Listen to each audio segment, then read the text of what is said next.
Hello, my name is Swissbianco. In this video I will talk about the Gerber applegate folder. This is the big variation, the currently made version with the secondary lock and the pocket clip. I wanted one of those knives for a long time back. Way too long time ago on a EVA show in Nuremberg, Germany, I did meet with Mr. Applegate. He was promoting his products back then. I think already as he collaborated with Böker on the fixed blade variation, the dagger variation. I think if I remember right, the folding variation came a little bit later, and as best as I remember, the first variation of the dagger from Applegate that I saw was from blackjack knives.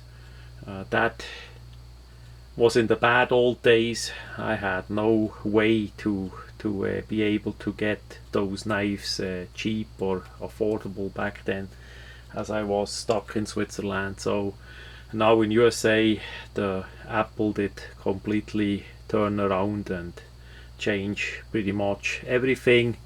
So finally I found a deal on the Applegate folder, this bigger variation in the version that he still made.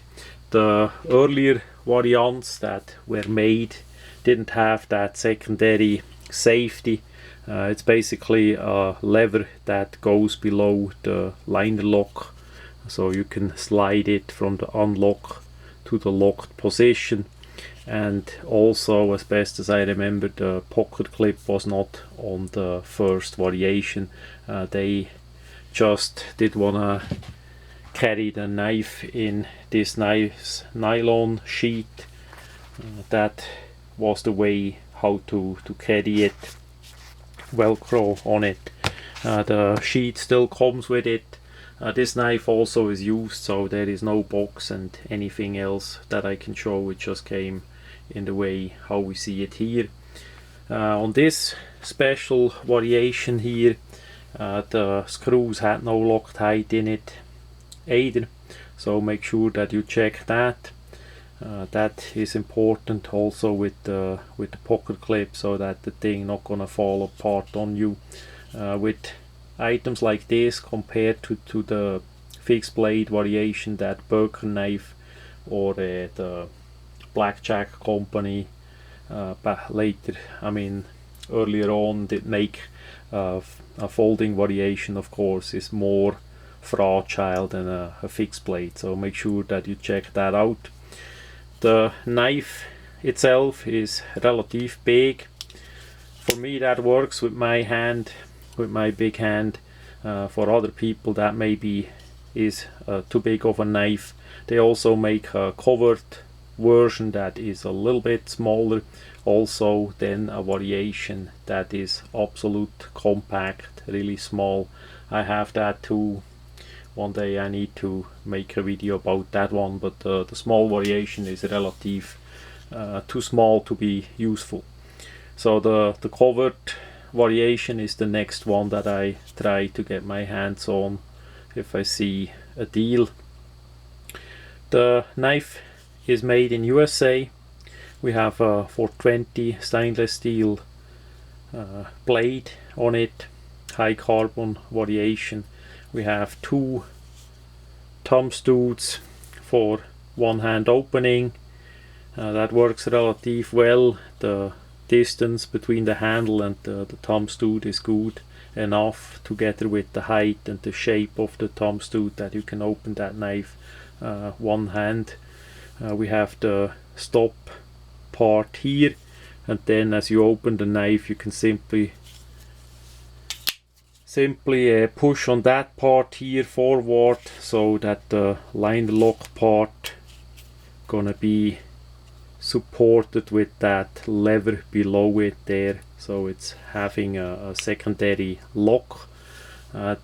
Unfortunately that is not gonna happen in a automatic way, so as you open the blade that is spring loaded and would push under the liner automatically. That would have helped a lot too, but yeah, maybe in the future they're gonna do that. There are also switchblade variations out there of that knife, especially the covered and the smaller variation there. Also assistant opener variations. The assistant opener is made in China, as best as I see, so that's a more economical item. I did not test that out yet, so I can't say how durable that is. This knife that is on the table, that did stand up for the test of time.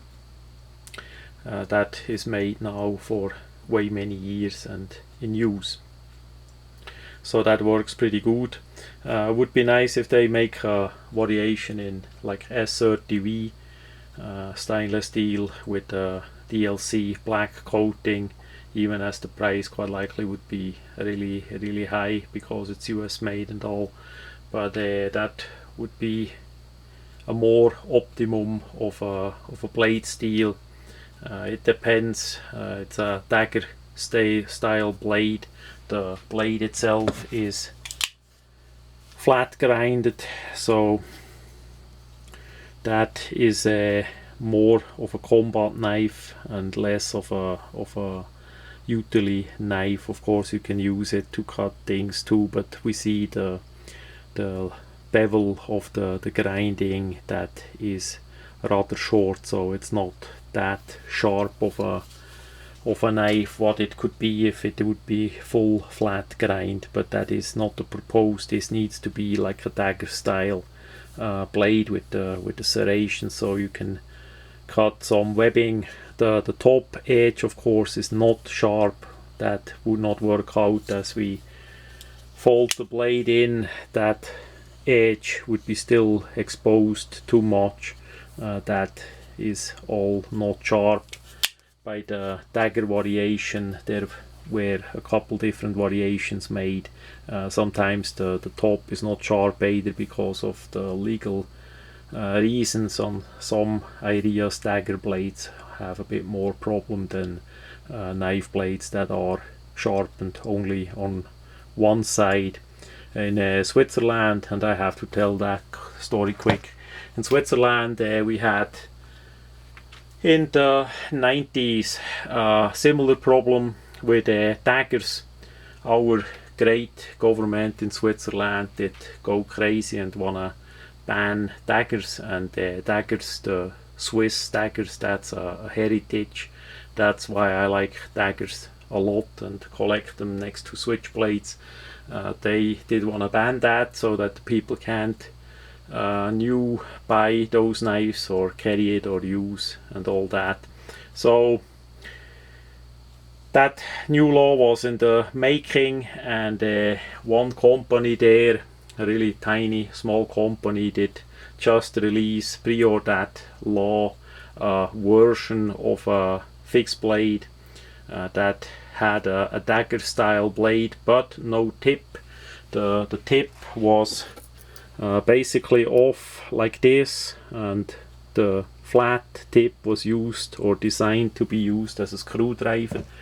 Absolute garbage. That did never work out, and that knife is not made for decades now. So, but of the good connections with the government, of course, that they were able to exempt that tipless dagger blade, that this would be legal, but if you had a tip, that would be not legal. So completely garbage, completely nonsense as usual in Switzerland, and I'm happy every day that I'm in USA and we don't have to deal with such a nonsense anymore. So this is just a side story about laws, and that was actually in the time frame back then as the Berker and the Gerber variations of the applegate design did come out. So that was also a bit a reason that I never could get my hands on one of those designs. Yeah, that is pretty much all what I want to say to the Gerber applegate. If you look for a combat folding dagger, that would be maybe something for you. Maybe more the covered style, the medium variation. They also made that knife in a full flat grind or a slight hollow grind variation, in case you don't want to have the dagger problems with less cutting. So that would be a possibility too. Check the used knife market on eBay, and also the websites like from Gerber, what is currently made. Then you get an overview what is all on the market, and some of the variations are no longer made, of course, but still available in USA on the secondary market. A bit used that you can let it fix up, or you fix it up yourself. So that much about the Gerber Applegate Combat Folder.